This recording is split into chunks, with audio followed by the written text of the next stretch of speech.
Hello friends, आप सभी का स्वागत है एक नई क्लास में। दोस्तों, इस क्लास में रीजनिंग के प्रैक्टिस सेट को सॉल्व करेंगे। यदि आप railway group D, SSC GD, Delhi police constable, UP police constable, MP police constable या फिर यूपीएसआई की तैयारी कर रहे हो तो यह प्रैक्टिस सेट आपके लिए काफ़ी इंपॉर्टेंट है, इसलिए क्लास को पूरा देखिएगा।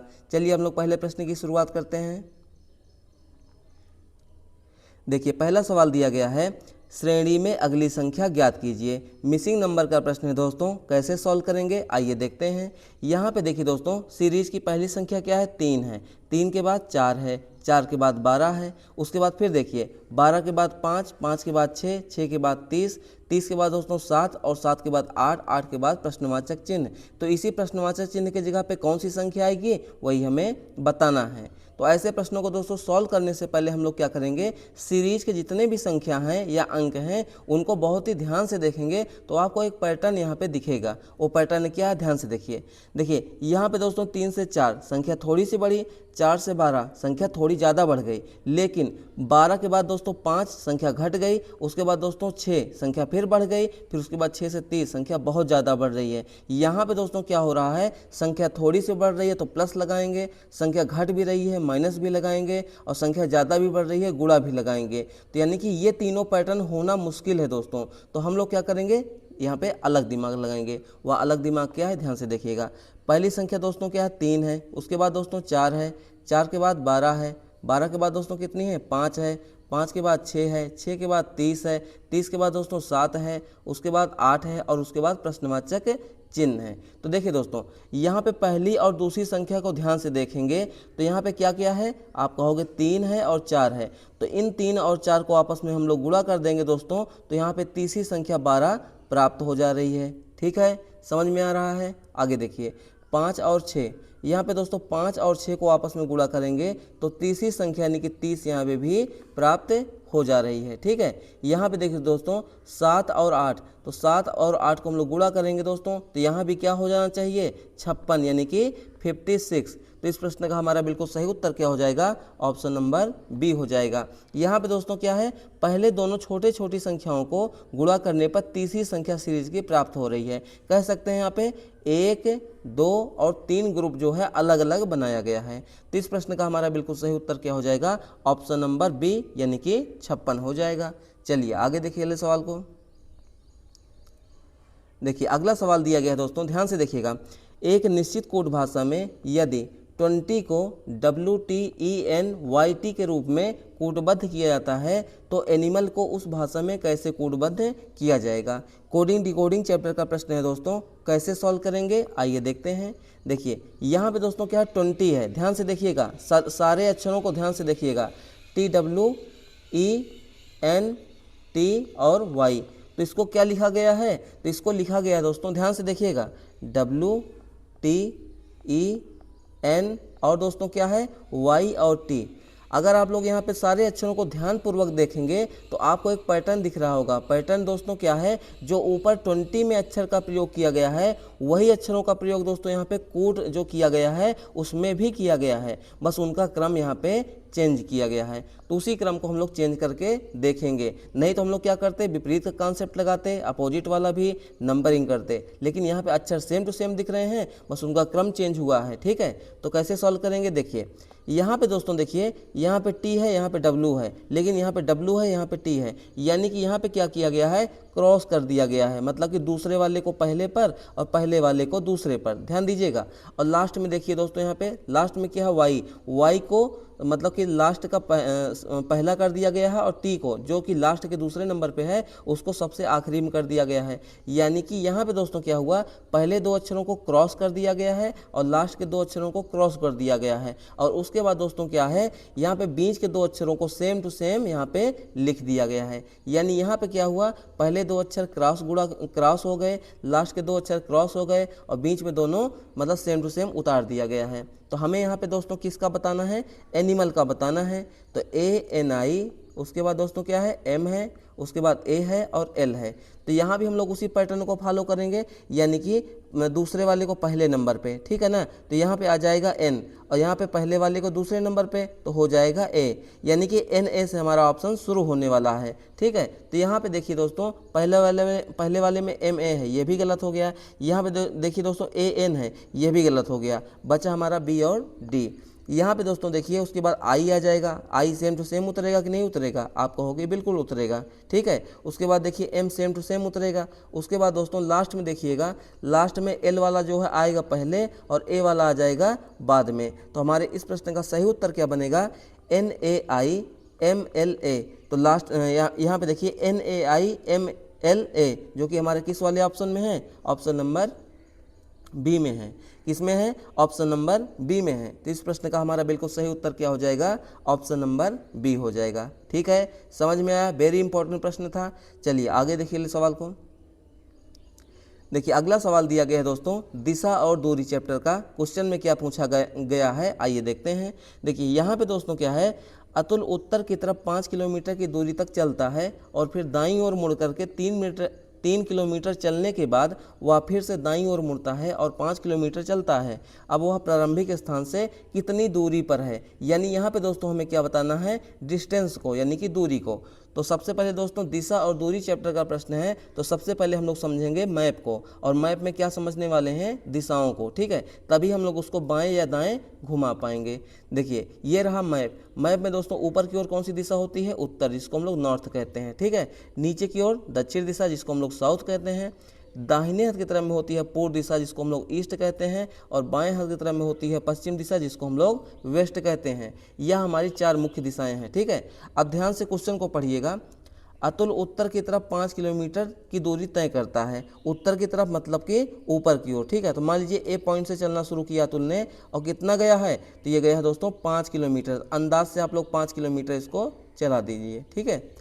अब देखिए आगे क्या है, फिर वह दाईं ओर मुड़ता है और 3 किलोमीटर चलता है। तो दाईं ओर का मतलब दोस्तों क्या हो जाएगा, दाईं ओर का मतलब हो जाएगा पूरब। तो पूरब के लिए हमें जगह होनी चाहिए, तो यहाँ पे हम लोग इसको बना लेते हैं फिर से, ठीक है। यहाँ से चलना शुरू किया, मान लीजिए ए पॉइंट है, ठीक है। ए पॉइंट ऊपर की ओर यानी उत्तर की ओर कितना, 5 किलोमीटर, ठीक है। उसके बाद दोस्तों क्या किया उसने, दाएं मुड़ता है, दाईं ओर मुड़ता है और 3 किलोमीटर चलता है। तो बताइए उत्तर का दायां क्या होगा, पश्चिम होगा या पूरब होगा, तो उत्तर का दायां दोस्तों हो जाएगा पूरब, कितना, 3 किलोमीटर। तो 5 किलोमीटर से थोड़ा कम, यानी कि 3 किलोमीटर हो जाएगा, ठीक है। अब आगे देखिए, 3 किलोमीटर चलने के बाद वह फिर से दाईं ओर मुड़ता है और 5 किलोमीटर तक चलता है। तो बताइए पूरब का दायां क्या होगा, उत्तर होगा या दक्षिण होगा, तो पूरब का दायां दोस्तों हो जाएगा दक्षिण। और कितना चलेगा दोस्तों, ये चलेगा 5 किलोमीटर, और ये बी नामक स्थान पर पहुंच गया है, ठीक है। अब क्वेश्चन में कहा जा रहा है कि ए से लेकर के बी की दूरी बताइए, मतलब कि अब वह प्रारंभिक स्थान से कितनी दूरी पर है। तो प्रारंभिक स्थान का मतलब दोस्तों ए हो गया, बी नामक पॉइंट पे मान लीजिए पहुंचा हुआ है, तो ए से बी के बीच की दूरी हमें यहाँ पे बताना है, मतलब ए से बी के बीच की दूरी हमें बताना है। तो आप बताइए ये वाली दोस्तों दूरी कितनी है, 5 किलोमीटर, और ये वाली दोस्तों दूरी भी कितनी है, ये वाली दूरी भी 5 ही किलोमीटर है, ठीक है। और ऊपर वाली दूरी कितनी है दोस्तों, 3 किलोमीटर। तो नीचे वाली दूरी कितनी हो जाएगी, 3 किलोमीटर। क्यों, क्योंकि अगर ये दोनों दूरी बराबर हैं तो ऊपर वाली दूरी नीचे वाली दूरी के बराबर हो जाएगी, यानी कि इस प्रश्न का हमारा सही उत्तर क्या हो जाएगा, 3 किलोमीटर। क्या हो जाएगा, 3 किलोमीटर। तो इस प्रश्न का right answer option number A हो जाएगा, ठीक है। चलिए आगे देखिए सवाल को। देखिए अगला सवाल दिया गया है दोस्तों, निम्नलिखित आरेख में से कौन सा इन सब के बीच के संबंध को दर्शाता है। यहाँ पे दोस्तों 3 शब्द दिए गए हैं। एक तो है हमारा मांसभक्षी, यानी कि मांस को खाने वाला दोस्तों क्या होता है, मांसभक्षी। दूसरा शब्द है शेर यानी लायन, और तीसरा है रैबिट यानी कि खरगोश। इनको हमें क्या करना है दोस्तों, वेन आरेख की सहायता से इनमें संबंध को बताना होगा, ठीक है, यानी कि वेन डायग्राम की सहायता से।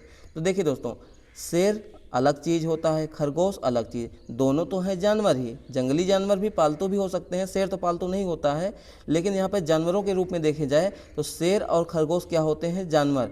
लेकिन यहाँ पे एक शब्द का प्रयोग हुआ है मांसभक्षी, यानी कि मांस को खाने वाला।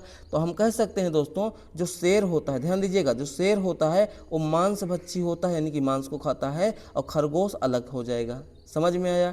यानी कि मांस को खाने वाला कौन होगा? शेर होगा। यानी कि शेर क्या हो जाएगा? मांस भक्षी वाले वेन डायग्राम में हो जाएगा और हमारा खरगोश का अलग बनेगा। तो इस तरीके का वेन डायग्राम हमारा बनने वाला है, जो कि हमारे किस वाले ऑप्शन में है? तो ऑप्शन नंबर बी में है। किस में है? ऑप्शन नंबर बी में है। तो इस प्रश्न का right answer option number B, यानी कि शेर का वेन डायग्राम अंदर हो जाएगा किसके? मांस भक्षी के जो है वेन डायग्राम में, और खरगोश वाला वेन डायग्राम अलग बन जाएगा। ठीक है, समझ में आया? चलिए आगे देखिए अगले सवाल को। देखिए अगला सवाल दिया गया है दोस्तों, सी जो है बी की पुत्र वधू है जिसकी इकलौती पुत्री डी है, सी का डी की पुत्री से क्या संबंध है? रक्त संबंध का प्रश्न है दोस्तों, ब्लड रिलेशन चैप्टर का। कैसे सॉल्व करेंगे आइए देखते हैं। देखिए हम लोग क्या करेंगे, एक एक स्टेटमेंट को, मतलब जो कथन दिया गया है उसको जोड़ते हुए चलेंगे। ठीक है, बिल्कुल भी क्वेश्चन को आसानी से सॉल्व करेंगे। ठीक है, देखिए सी जो है बी की पुत्र वधू है। सबसे पहले दोस्तों यहाँ पे पुत्र वधू शब्द का प्रयोग हुआ है। तो पुत्र वधू का मतलब दोस्तों क्या होता है? जो पुत्र की वधू होती है, यानी कि जो पुत्र की किसी के पुत्र की जो पत्नी होती है वही तो पुत्र वधू कहलाएगी, यानी कि एक प्रकार से हम कह सकते हैं उसकी बहू। तो देखिए जो सी नामक व्यक्ति है वो बी की पुत्र वधू है। तो देखिए ध्यान से, देखिए यहाँ पे है मान लीजिए बी, ठीक है ना, और बी का दोस्तों क्या होगा? बी का दोस्तों यहाँ पे होगा कोई बेटा, यानी कि सन होगा। ठीक है ना, और उसी जो है उसके बेटे की जो है पत्नी, ध्यान दीजिएगा, उसी के बेटे की पत्नी कौन है दोस्तों? यहाँ पे सी हो जाएगी। और जो सी नामक व्यक्ति है, यानी कि जो सी नामक महिला है, वही बी की क्या हो जाएगी दोस्तों? वही बी की हो जाएगी, वही बी की क्या हो जाएगी? पुत्र वधू। क्या हो जाएगी? पुत्र वधू। पुत्र वधू को हम लोग क्या कहते हैं? कभी कभी कॉमन शब्द में बहू का भी प्रयोग करते हैं। ठीक है, तो ये हमारा मतलब कि स्ट्रक्चर बन गया, यानी कि हमारा ये डायग्राम टाइप में बन गया। ठीक है, अब आगे देखिए, जिसकी इकलौती पुत्री डी है, तो किसकी इकलौती पुत्री डी है दोस्तों? बी की। यहाँ पे जिसका किसके लिए प्रयोग हुआ है? बी के लिए, मतलब कि सी नामक व्यक्ति बी की पुत्र वधू है जिसकी इकलौती पुत्री डी है, यानी कि बी की इकलौती पुत्री दोस्तों यहाँ पे कौन हो जाएगी? डी हो जाएगी। कौन हो जाएगी? डी हो जाएगी। तो बी की इकलौती पुत्री, ध्यान दीजिएगा, कौन है दोस्तों यहाँ पे? डी। अगर दोस्तों जो डी नामक व्यक्ति है वो बी की इकलौती पुत्री है, ध्यान दीजिएगा, इकलौती पुत्री यानी कि अकेली डॉटर। तो दोस्तों जो बी का बेटा होगा, ध्यान दीजिएगा, जो बी का बेटा होगा उसकी डी कौन हो जाएगी? तो ये डी हो जाएगी दोस्तों बहन। क्या हो जाएगी? बहन। अब क्वेश्चन में कहा गया है तो सी का डी की पुत्री से, सी का डी की पुत्री से, डी की कोई पुत्री भी है, डी की क्या है? कोई पुत्री भी है, वो क्या लगेगी? मतलब सी का डी की पुत्री से क्या संबंध है? देखिए मान लीजिए पुत्री आप हो, ध्यान दीजिएगा, पुत्री आप हो, आपकी जो मम्मी जी हैं उनके जो भाई हैं आपके क्या लगेंगे? मामा लगेंगे। ध्यान दीजिएगा, मान लीजिए कि डी की पुत्री आप हो तो आपकी मम्मी कौन हो जाएंगी? डी हो जाएंगी। और जो डी यानी आपकी मम्मी की जो बहन भाई होंगे वो आपके क्या लगेंगे? मामा। और जो मामा की दोस्तों यहाँ पे पत्नी हो जाएंगी वो क्या लगेंगी आपकी? बताइए। तो लगेंगी दोस्तों यहाँ पे आंट। क्या लगेंगी? आंट। आंट को ही हिंदी में क्या कहते हैं दोस्तों? आंट शब्द का प्रयोग चाची के लिए भी होता है और मामी के लिए भी होता है, मामी या बुआ के लिए भी। तो यहाँ पे क्या हो जाएगा? आंट यानी कि मामी। तो इस प्रश्न का हमारा बिल्कुल सही उत्तर क्या हो जाएगा? आंट यानी कि मामी। ऑप्शन नंबर ए इस प्रश्न का दोस्तों बिल्कुल सही जवाब हो जाएगा। ठीक है, चलिए आगे देखिए सवाल को। देखिए अगला सवाल दिया गया है, निम्नलिखित में से कौन सा विकल्प दिए गए चित्र को उत्तमता से पूरा करेगा? यहाँ पे दोस्तों क्या है, एक यहाँ पे अधूरी आकृति बनाई गई है, उसका दोस्तों क्या है? 75% हिस्सा यहाँ पे उपलब्ध है और 25% हिस्सा या कह सकते हैं 1/4 हिस्सा गायब है। तो 1/4 हिस्सा का मतलब क्या हो गया? वो हिस्सा दोस्तों कौन से वाले ऑप्शन में होगा वही हमें बताना है। तो सबसे पहले ऐसे प्रश्नों को सॉल्व करने से पहले हम लोग ये देखेंगे कि कौन सा इसमें हिस्सा हो ही नहीं सकता है। ठीक है, तो सबसे पहले ध्यान से देखिएगा, ये वाली लाइन दोस्तों ध्यान दीजिएगा, ये वाली लाइन दोस्तों क्या है? ये पूरी है कि नहीं है? तो बिल्कुल है। यहाँ पे दोस्तों क्या हो जाएगा? ध्यान दीजिएगा, ये वाली लाइन ऐसे आनी चाहिए, ठीक है ना, आनी चाहिए कि नहीं आनी चाहिए? बिल्कुल आनी चाहिए। लेकिन ये वाली पूरी यहाँ पे नहीं आएगी, यानी हम कह सकते हैं दोस्तों, ध्यान दीजिएगा, ये वाली लाइन कैसे हो जाएगी? ये वाली लाइन हो जाएगी ऐसे, ठीक है ना, और क्या हो जाएगा? ये ऐसे हो जाएगा। ऐसे ही तो बनेगा ना, कि नहीं बनेगा? ऐसे नहीं बनेगा, ये बनेगा दोस्तों ऐसे। देखिए ध्यान से कैसे बनेगा, ये थोड़ा सा ऐसे जाएगा और ऐसे जाएगा और ऐसे आएगा, ठीक है ना। और दोस्तों क्या हो जाएगा? ध्यान दीजिएगा, तो यहाँ पे ध्यान देने वाली बात दोस्तों क्या है? ये वाली लाइन ध्यान दीजिएगा, कौन सी लाइन? ये वाली लाइन यहाँ से ऐसे आ जाएगी, ठीक है ना, ये लाइन ऐसे आ जाएगी, नहीं आ जाएगी, बिल्कुल आ जाएगी। और ये वाला दोस्तों क्या हो जाएगा, इसमें मिल जाएगा, बिल्कुल मिल जाएगा। और ये वाला किस में मिल जाएगा, ऐसे मिल जाएगा, नहीं मिल जाएगा, बिल्कुल मिल जाएगा। और ये गोला जो है ऐसे आ जाएगा, ठीक है ना। तो इस तरीके का आकृति किस में है, तो देखिए सबसे पहले ध्यान देंगे किस में नहीं है। तो ये वाली लाइन दोस्तों यहाँ पे तो उपलब्ध नहीं है, उपलब्ध है कि नहीं है बताइए आप, आप कहोगे नहीं है, तो यानी कि ये वाला ऑप्शन तुम्हारा क्या हो जाएगा, गलत हो जाएगा, ठीक है। अब देखिएगा ध्यान से, यहाँ पे दोस्तों क्या है, ध्यान दीजिएगा, यहाँ पे क्या है कि ये वाला यहाँ पे हिस्सा गायब है, ठीक है ना, मतलब कि यहाँ तक तो लाइन खींची गई है लेकिन यहाँ पे नहीं खींची गई है, ठीक है। तो ये डी वाला भी गलत हो गया। वही हाल यहाँ पे बी सी वाले में भी है, यहाँ पे लाइन नहीं खींची गई है, तो ये वाला भी गलत हो जाएगा। तो बचा हुआ ऑप्शन ए हमारे इस प्रश्न का दोस्तों बिल्कुल सही जवाब हो जाएगा। समझ में आया, इसमें कुछ नहीं था, चित्र को ध्यानपूर्वक देखना था और हमें आंसर देना था। तो जो ए नामक विकल्प में है, मतलब जो चित्र है वही सेम टू सेम इसी स्थान पर आएगी और इस आकृति को यानी चित्र को उत्तमता से पूरा कर देगी, ठीक है। चलिए आगे देखिए ले सवाल को। देखिए अगला सवाल दिया गया है, इस प्रश्न में कथन में विभिन्न तत्वों के बीच संबंध को दर्शाया गया है। इस कथन के बाद दो निष्कर्ष दिए गए हैं, उसमें हमें बताना है कौन सा सही होगा और कौन सा गलत होगा, ठीक है, या फिर दोनों सही होंगे या दोनों गलत होंगे, कुछ भी हो सकता है, ठीक है। तो ये कौन सा चैप्टर का प्रश्न है, कोडेड इनइक्वालिटी, मतलब कि कोडेड असमानता चैप्टर का प्रश्न है। इसमें दोस्तों क्या होता है, चार यहाँ पे चिन्हों का प्रयोग होता है। कौन कौन से चिन्हों का, देखिए एक तो दोस्तों ऐसे होता है, एक ऐसे होता है, ठीक है, पांच चिन्हों का, एक ऐसे होता है, एक ऐसे ऐसे और एक ऐसे ऐसे। इसका मैं आपको सबसे बेसिक सा फंडा बता देता हूँ। इस चैप्टर को अगर आप पढ़ने बैठेंगे तो आपका जो है टाइम वेस्ट काफ़ी हो जाएगा। अगर आपका हाल फिलहाल में कोई भी एग्जाम है तो ऐसे प्रश्नों को कैसे सॉल्व करेंगे, देखिए सबसे पहले दोस्तों क्या है इसमें, देखिए मान लीजिए ये पहले वाले को देखते हैं, ठीक है, तो जिसके तरफ मुख खुला हुआ होगा वो होगा बड़ा, और जिसकी तरफ ये चोंच टाइप में होगा या भी दोनों पॉइंट जुड़े हुए होंगे वो क्या हो जाएगा, छोटा हो जाएगा। ये भी उसी प्रकार से, अगर इधर कोई चीज़ बड़ी वाली वस्तु हो जाएगी, इधर छोटी वाली।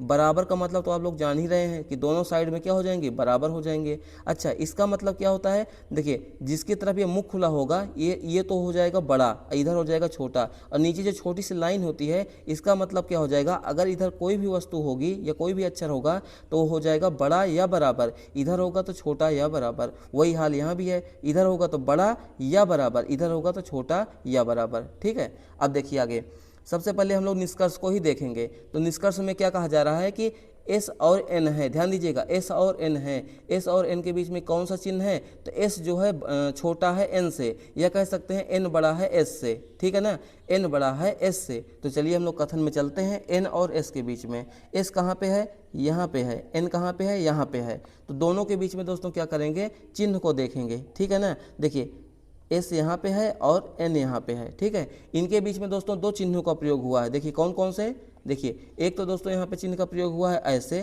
ठीक है, एक ऐसे है और एक ऐसे है, ठीक है। अब देखिए दोस्तों, इसका मतलब दोस्तों क्या होता है कि एन बड़ा है, ठीक है ना, और इसका मतलब दोस्तों क्या हो जाएगा, एन बड़ा या बराबर है। तो जब भी दोस्तों आपको बड़ा और बड़ा या बराबर में हमको मतलब कि संबंध को बताना होगा तो हमेशा हम लोग क्या करेंगे, बड़े वाले को ही यहाँ पे प्राथमिकता देंगे, यानी प्रायोरिटी किसको देंगे, बड़े वाले को। नहीं समझ में आया, जब भी आपको दो चिन्ह बीच में रास्ते में ये मिले कि मतलब कि बड़ा या बराबर या फिर बड़ा, तो हमेशा हम लोग किसको प्राथमिकता देंगे, बड़े वाले को। और यहाँ पे देखिए दोस्तों कहा भी जा रहा है कि एन बड़ा है एस से, तो देख लीजिए बड़ा या बराबर, ठीक है, बड़ा या बराबर, तो किसको प्राथमिकता देंगे, बड़े वाले को। और निष्कर्ष में यही कहा भी जा रहा है कि एन बड़ा है एस से, तो पहला वाला ऑप्शन तो हमारा हो जाएगा बिल्कुल राइट, यानी कि बिल्कुल सही हो जाएगा। अब हम लोग क्या करेंगे, दूसरे वाले विकल्प को देखेंगे। दूसरे वाले विकल्प में क्या है, डी है और ए है, मतलब कि और बीच में किसका चिन्ह है, ये वाले का। इसका मतलब दोस्तों क्या हो जाएगा, डी बड़ा या बराबर है किससे, ए से। ध्यान दीजिएगा क्योंकि मुख किसकी तरफ खुला हुआ है, डी की तरफ, यानी कि डी जो है बड़ा या बराबर होगा ए से, या कह सकते हैं ए छोटा या बराबर होगा दोस्तों डी से। तो सबसे पहले हम लोग डी और ए के बीच में चलेंगे। यहाँ पे डी देखिए कहाँ पे है, डी दोस्तों यहाँ पे है, ठीक है ना, यहाँ पे, और ए कहाँ पे है, यहाँ पे, यानी कि ए है और डी है। इनके बीच में कौन कौन से चिन्हों का प्रयोग हुआ है, तो सबसे पहले ध्यान से देखेंगे, एक ऐसे हुआ है मतलब डी की तरफ और एक यहाँ पे है।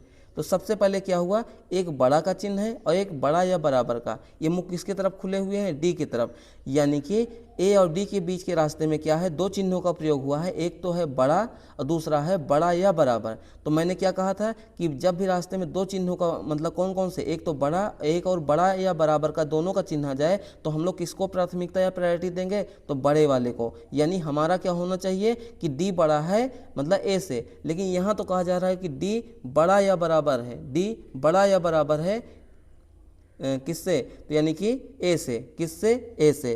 तो यहाँ पे दोस्तों क्या है कि ये वाला हमारा ऑप्शन हो जाएगा गलत, क्या हो जाएगा, गलत हो जाएगा, यानी ए वाला ऑप्शन हो जाएगा गलत। तो ये तो हमारा रहा बिल्कुल 100% आंसर, ठीक है ना, क्या रहा 100% आंसर। लेकिन सबसे पहले हम लोग देखेंगे विकल्पों को भी, क्योंकि विकल्पों में भी कुछ यहाँ पे मतलब कि टिप्स छुपे हुए होते हैं। कैसे, देखिए, निम्नलिखित विकल्पों में से उपयुक्त विकल्प चुनें। दोस्तों यहाँ पे पहला क्या है, केवल निष्कर्ष एक अनुसरण करता है, बिल्कुल सही बात है। केवल निष्कर्ष दो अनुसरण करता है, ये तो गलत ही हो जाएगा, ठीक है। लेकिन यहाँ पे दोस्तों क्या है, यहाँ पे देखिए ना ही एक ना ही, ये तो हमारा गलत ही हो जाएगा, ठीक है, ये गलत हो जाएगा, ये गलत हो जाएगा, ठीक है, ये गलत हो जाएगा। हमारा दोस्तों यहाँ पे दो ऑप्शन में से मैटर फंसेगा, या तो हम लगाएंगे एक को, मतलब कि या तो मतलब एक हो सकता है या तो सी हो सकता है। अब हम लोग दोस्तों इसमें क्या करेंगे, चुनेंगे। देखिए 100% बात तो यहाँ पे सही है कि मतलब एस जो है छोटा है एन से, या एन जो है बड़ा है एस से, तो केवल निष्कर्ष एक अनुसरण करना चाहिए। लेकिन यहाँ पे दोस्तों एक शब्द का प्रयोग हुआ है कि या तो निष्कर्ष एक या तो निष्कर्ष दो अनुसरण करता है, या तो निष्कर्ष एक या निष्कर्ष दो अनुसरण करता है। तो जब भी दोस्तों आपको इस तरीके का मिलेगा तो आप क्या करोगे, इसी को टिक कर दोगे कि या तो एक कर रहा है या तो जो है मतलब कि दो कर रहा है। नहीं, जब यहाँ पे दोस्तों आंसर दोस्तों 100% हमारा सही आएगा तो या तो वाला हमारा मतलब या तो हमारा ऑप्शन बिल्कुल बनेगा ही नहीं। तो यानी इसमें कन्फ्यूजन में मत पड़िएगा, ये सी वाला ऑप्शन हमारा क्या हो जाएगा, गलत हो जाएगा। यानी कि 100% हमारा आंसर कौन सा सही हो जाएगा, 100% सही हो जाएगा ए वाला, ठीक है। यहीं पे कन्फ्यूजन होती है बहुत सारे लोगों को कि या तो एक वाला होगा या दो वाला होगा। नहीं, जो हमारा आंसर 100% सही हो रहा है या 100% गलत भी हो रहा है, तो यहाँ पे सिर्फ और सिर्फ एक ही तो यहाँ पे अनुसरण कर रहा है, जो कि ऑप्शन नंबर कौन सा है, ऑप्शन नंबर ए वाला, केवल निष्कर्ष एक अनुसरण यहाँ पे करता है, ठीक है। चलिए आगे देखिए सवाल को। देखिए अगला सवाल दिया गया है दोस्तों, घड़ी का है यानी कि क्लॉक का है। क्वेश्चन में क्या पूछा गया है, रात के 9:22 बजे घंटे वाली सुई और मिनट वाली सुई के से बने दोनों कोणों में से छोटा कोण कितना होगा। इसका एक फार्मूला होता है, बिना फार्मूले से भी इस क्वेश्चन को सॉल्व किया जा सकता है, लेकिन आपको उसमें बहुत सारे मतलब कि ताम झाम को याद करना पड़ेगा। लेकिन इसमें सिर्फ और सिर्फ एक ही सूत्र होता है, उसको याद कर लेंगे तो आपको आंसर आ जाएगा। वो सूत्र क्या है यानी फार्मूला क्या है, थीटा बराबर होता है 60H, ध्यान दीजिएगा 60H माइनस 11M और बटे में क्या हो जाएगा, 2 हो जाएगा। जहाँ पर दोस्तों क्या है, थीटा बराबर होता है कोण, ध्यान दीजिएगा थीटा बराबर होता है कोण, H बराबर होता है घंटा या फिर बजा या बजे, ठीक है। और M बराबर दोस्तों क्या हो जाएगा, M बराबर हो जाएगा मिनट हो जाएगा। यहाँ पे मान रख दीजिए, देखिए थीटा बराबर क्या हो जाएगा, 60 है 60 लिख दीजिए, गुणे कितना हो जाएगा H यानी कितने बजे हैं, 9 बजे हैं, माइनस 11 गुणे कितने मिनट हुए हैं, 22 मिनट हुए हैं, और बटे में क्या हो जाएगा, 2 हो जाएगा। देखिए 6 9 कितना हो जाएगा, 54 यानी कि 540 माइनस 11 दूना 22 के 2 हासिल 2, 11 दूना 22 2 24, 242 हो जाएगा, और बटे में 2।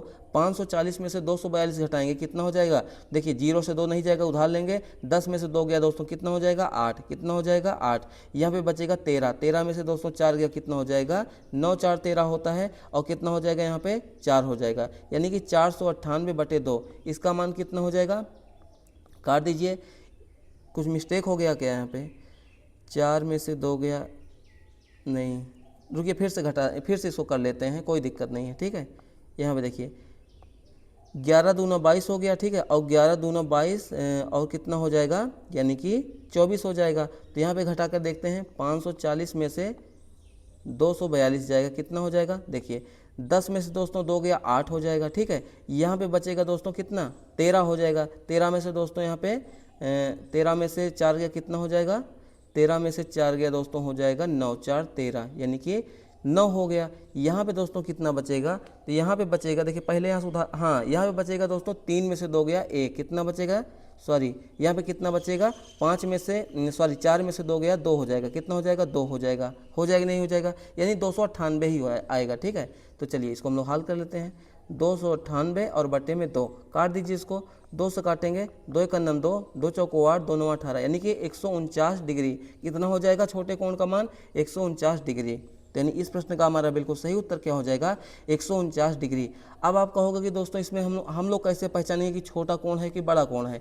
तो देखिए दोस्तों, घड़ी यहाँ पे दोस्तों यहाँ पे कंसीडर की जाएगी, यानी मानी जाएगी हमेशा गोल वाली की हो, ठीक है, तभी यहाँ पे कोण हम लोग बता पाएंगे। यहाँ पे चौकोर वाली घड़ी का मान नहीं होगा। तो गोल घड़ी का मतलब दोस्तों क्या हो जाएगा कि टोटल सुई घूमेगी 360 डिग्री। जैसा कि हम सभी जानते हैं, अगर आप लोग एक पूरा गोल गोल चक्कर लगा लेंगे तो कितने डिग्री घूम लेते हैं? 360। तो 360 को हम लोग 2 भागों में बांटेंगे तो 149 छोटा ही तो होगा ना भाई। 360 का आधा कितना हो जाएगा बताइए? तो यानी कि देखिए 360 का आधा कितना होता है बताइए? तो आधा कर देंगे, एक कितना हो जाएगा? 2 1 9 2, यानी 180 डिग्री। आप बताइए ये 180 डिग्री से 149 छोटा है या बड़ा होगा? यानी आप कहोगे छोटा होगा। तो छोटे कोण का मान कितना आ जाएगा? 149 डिग्री। फार्मूला याद रखिएगा, थीटा बराबर 60h माइनस 11m और बटे में 2 हो जाएगा।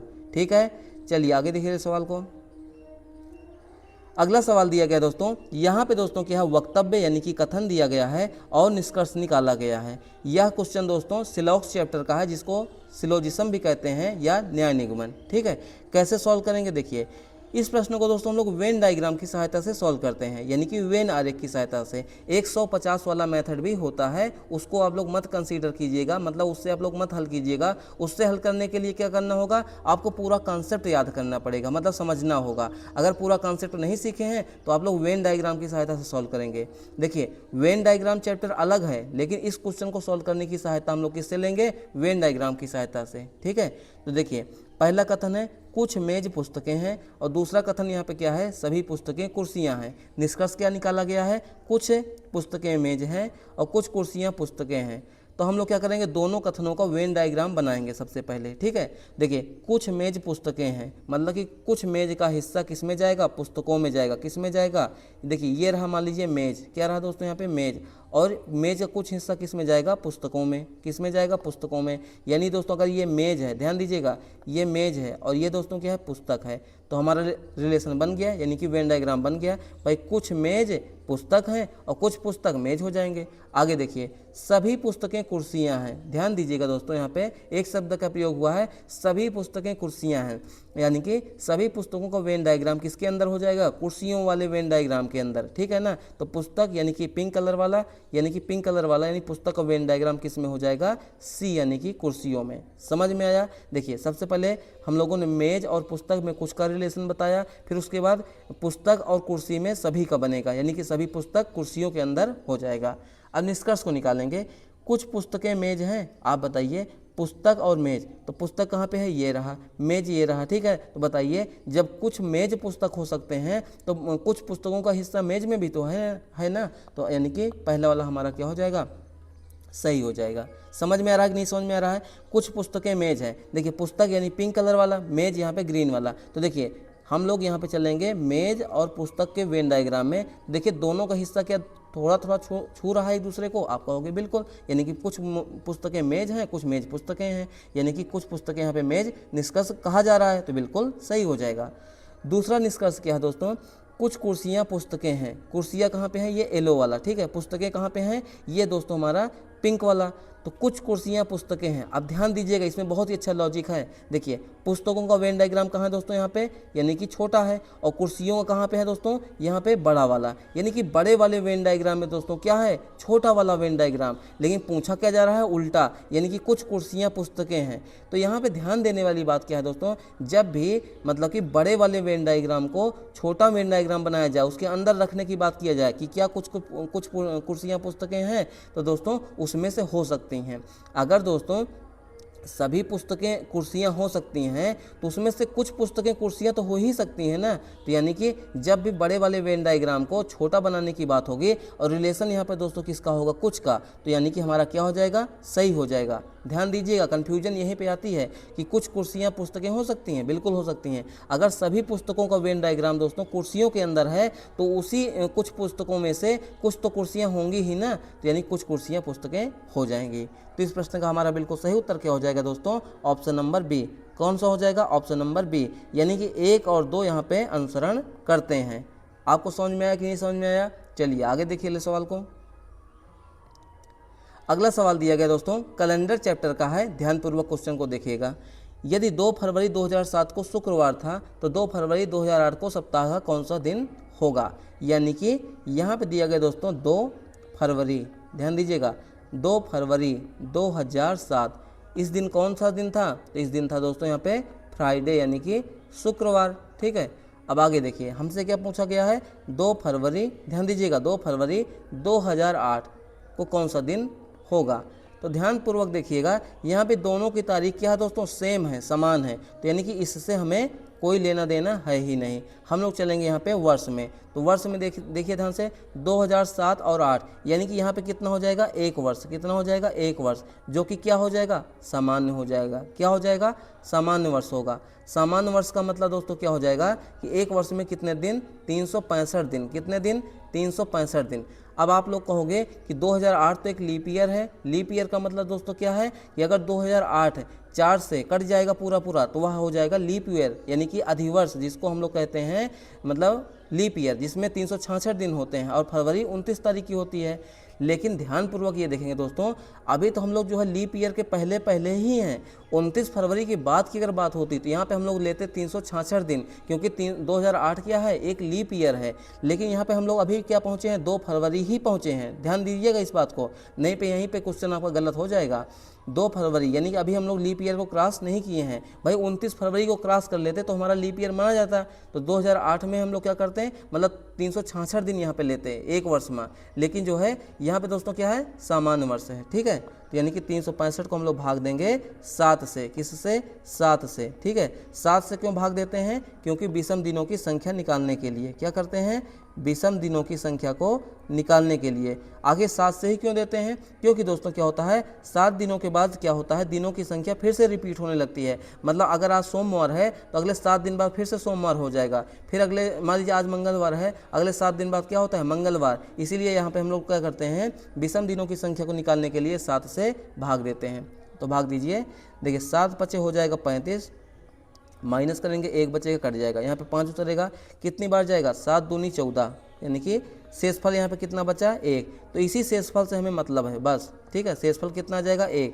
तो शेषफल को दोस्तों हम लोग क्या करेंगे, इसी दिए गए दिन में जोड़ लेंगे। यानी कि 2 फरवरी 2007 को शुक्रवार था तो कैलेंडर में आगे जा रहे हैं, 2008 की बात हो रही है तो कैलेंडर में आगे जा रहे हैं, तो इसको हम लोग जोड़ लेंगे। ठीक है, तो शुक्रवार प्लस 1 कितना हो जाएगा दोस्तों, यहाँ पे शनिवार। क्या हो जाएगा, शनिवार, यानी कि सैटरडे। तो इस प्रश्न का हमारा बिल्कुल सही उत्तर क्या हो जाएगा, ऑप्शन नंबर डी हो जाएगा। यहाँ पे समझने वाली बात दोस्तों क्या है कि यहाँ पे 366 दिन नहीं होगा, 365 होगा। लीप ईयर 2008 तो है, लेकिन यहाँ पे दोस्तों 2 फरवरी यानी 29 फरवरी के पहले की बात हो रही है, तो हम लोग सामान्य वर्ष को ही यहाँ पे लेंगे। सामान्य वर्ष में दोस्तों 365 दिनों की संख्या होती है, जिसको हम लोग विषम दिनों की संख्या निकालने के लिए 7 से भाग देते हैं। 7 से ही क्यों भाग देते हैं, क्योंकि 7 दिन बाद दोस्तों क्या होता है, दिनों की संख्या रिपीट होने लगती है। मतलब 7 दिन तक तो पूरा पूरा कट जाएगा, लेकिन 7 दिनों के बाद से विषम दिन आ जाएंगे। ठीक है ना, यानी कि 7 से हम लोग भाग देंगे 365 को, शेषफल यहाँ पे आ जाएगा 1। तो इसी शेषफल को हमें जोड़ना है कि घटाना है। तो कैलेंडर में देखिए